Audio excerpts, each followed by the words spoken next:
Alright, I'm back with another video, and today I'm going to teach you how to French braid the easy way on this mannequin. I know the other way is probably harder to do, especially when I was doing it on my head, but here we are with the mannequin. So these are the products that I'm going to be using, but I'm not going to be necessarily using in this tutorial. But if you want to use gel on braids or stitch braids, definitely use those two products.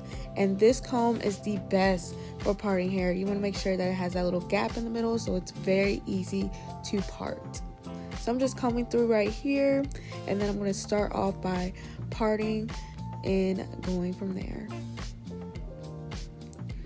So I usually use my comb, and I use the tail part just to part the foundation. I start off with this just because I want it to be accurate and precise as possible, even if I'm not using gel. And I make sure that it's very straight, or as much as possible without gel.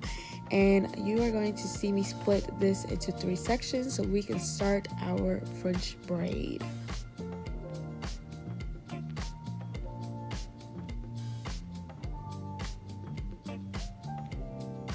Now you want to make sure you comb all the hairs that are not being used toward the back, and you can even pre-part the back the way that I just pre-parted this section as well to make it easier. So I'm underhanded. I know a lot of people are overhanded, but I braid underhand. So for you underhands out there, this is for you. Overhand is pretty much the same thing. You're just doing the same thing overhanded. But you see how I'm taking my time here and really showing you how you're putting each braid section into the 2 sections, or into the gap of the other 2 sections. Once you braid 2 or 3 times, this is when you start to grab your hair from each side. You want to grab hair from the left and from the right.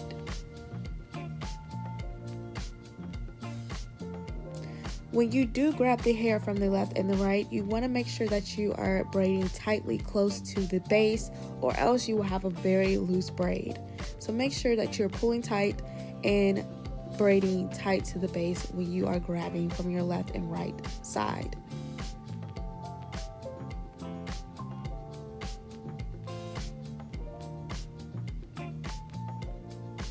So here's just another angle to show you guys. I'm pulling it tight. I'm grabbing hair from the left side. Then I'm going to grab hair from the right side.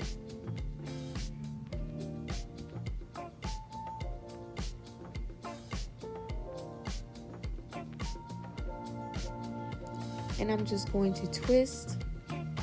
Makes it easier for beginners, and braid. Now you do not have to use 2 hands. I'm just making it as easy as possible for beginner friendly people, or people who just don't know how to braid. You don't have to use all of your hands for doing a French braid.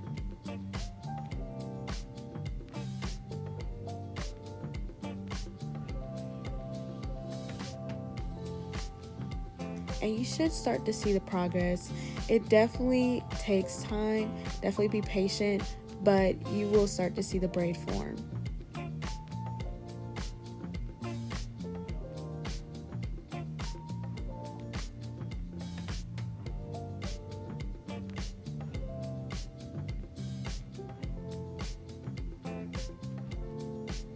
And y'all, this was a little hard recording and trying to get the visual, so just bear with me.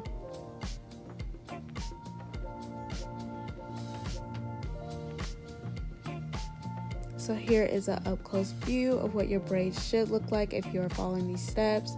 Like I said, you are just pulling from the left and right side, and you can pre-part the back of the hair as well to make it easier for you, and so that it's not as tangled.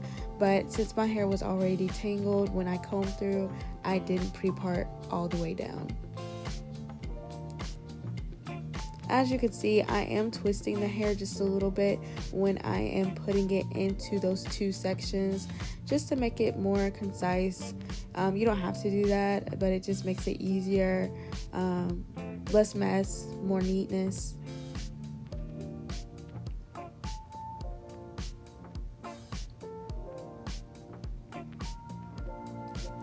And when you get to the bottom, you definitely want to make sure you're still braiding at the base. You definitely don't want your braid to be tight and then loose at the end. So keep braiding tightly when you get to the bottom. And make sure you are grabbing all of the hairs that need to be in that braid so that the braid is not sticking out from the scalp when you get to the bottom.